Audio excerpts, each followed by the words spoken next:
सो ये अगला वीडियो है और अगला क्वेश्चन भी है। ये क्वेश्चन नंबर कौन है 2 है। यहाँ पे ये ये भी एक सीरीज दिया हुआ है। इस सीरीज को चेक करना है हमें कि ये कन्वर्जेंस या डाइवर्जेंस है।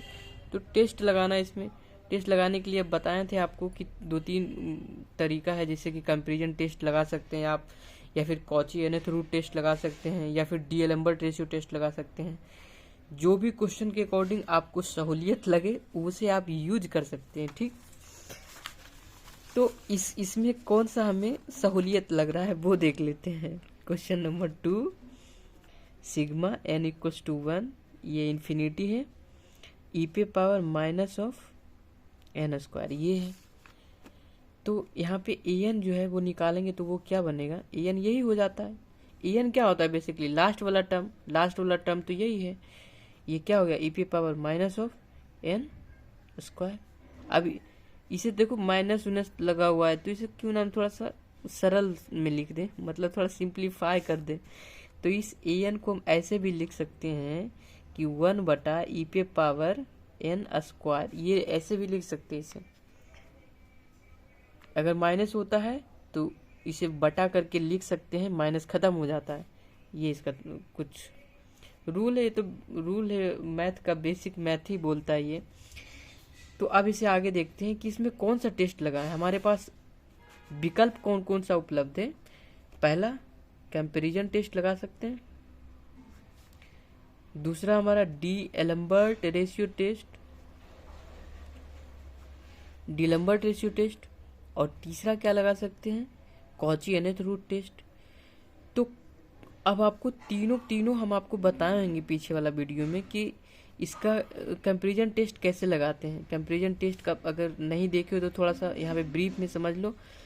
क्या होता है कंपैरिजन टेस्ट में कि कंपेयर करना होता है। एक कोई सीक्वेंस रहता है ए एन, तो या फिर यू एन बोलो, ए एन या फिर यू एन बोलो, कोई भी एक सीक्वेंस है तो इसको देखते हुए एक सीक्वेंस मानना होता है वी एन, और वी एन मान के इसे दोनों को बटा करके इन्फिनिटी पुट करके देखते हैं वो वैल्यू क्या आ रहा है।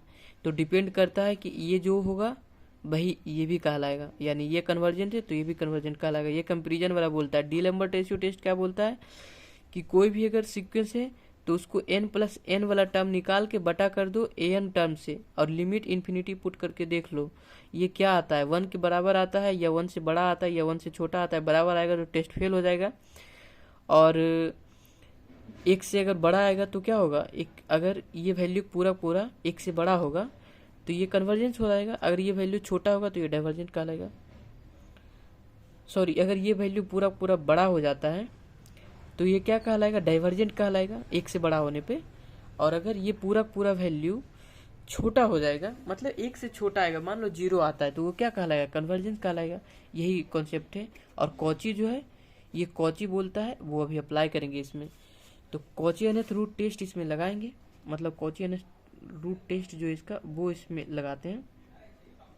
वो क्यों उसी को यूज कर रहे हैं, मतलब कंपैरिजन क्यों नहीं यूज कर रहे हैं, डी-एलम्बर्ट को क्यों नहीं यूज कर रहे हैं, क्यों कॉची को ही यूज कर रहे हैं, ये भी एक क्वेश्चन रहता है। तो ये क्वेश्चन नहीं रहता है, ये क्वेश्चन कंफ्यूजन रहता है बेसिकली।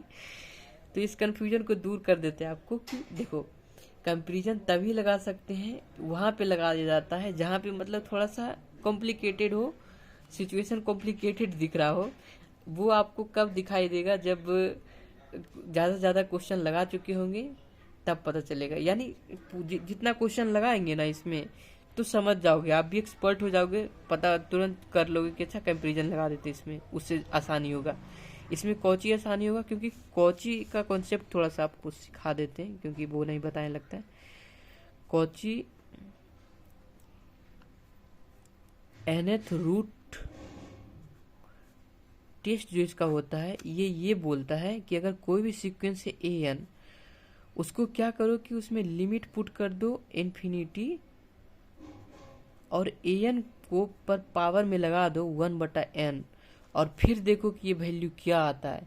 ये वैल्यू 1 आता है, अब कि 1 से बड़ा आता है या फिर 1 से छोटा आता है, क्या आता है ये देखना है। अगर 1 आएगा तो ये टेस्ट क्या हो जाएगा, फेल हो जाएगा। ये टेस्ट फेल हो जाता है 1 पे।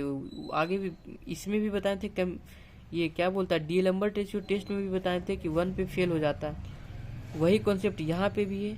अगर ये पूरा पूरा वैल्यू 1 से बड़ा आता है, ये अगर वैल्यू पूरा पूरा 1 से बड़ा आता है तो क्या कहलाएगा, डाइवर्जेंट कहलाएगा। अगर ये वैल्यू पूरा पूरा 1 से छोटा आता है, यानी 0 आता है, 0.5 आता है, कुछ भी आता है 1 से छोटा, तो ये कन्वर्जेंट कहलाएगा। ये कॉन्सेप्ट है। तो कॉन्सेप्ट भी आप सीख गए होंगे। अब इसे बनाते हैं यहाँ पे अच्छे ढंग से। लो, थोड़ा सा धुंधला लगता है, हो गया होगा, ओके करना पड़ेगा। अब आपको दिख रहा होगा। तो अब इसे देखते हैं कि इस क्वेश्चन को बस ये वाला कॉन्सेप्ट को यहाँ से उठा के हूबहू पुट कर देंगे यहाँ पे, यानी लिमिट an पूरा पे पावर 1/n इन्फिनिटी पे चेक करते हैं ये वैल्यू क्या आता है। तो लिमिट an बराबर क्या है हमारा 1/e पे पावर n स्क्वायर है, और पूरा पूरा पावर 1/n, और यहाँ n टेंडिंग टू इन्फिनिटी।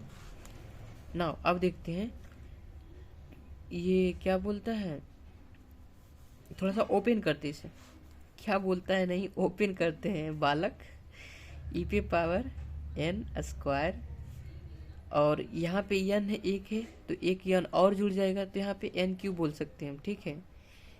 हाँ, तो यहाँ पे ये n क्यू बोल सकते हैं ना। अब इसे देखते हैं कि अगर इन्फिनिटी यहाँ पे पुट करते हैं लिमिट, अगर लिमिट इसमें इन्फिनिटी पुट करेंगे तो ये क्या बन जाएगा, ये इन्फिनिटी पुट करेंगे यानी e पे पावर बोल सकते हैं इन्फिनिटी।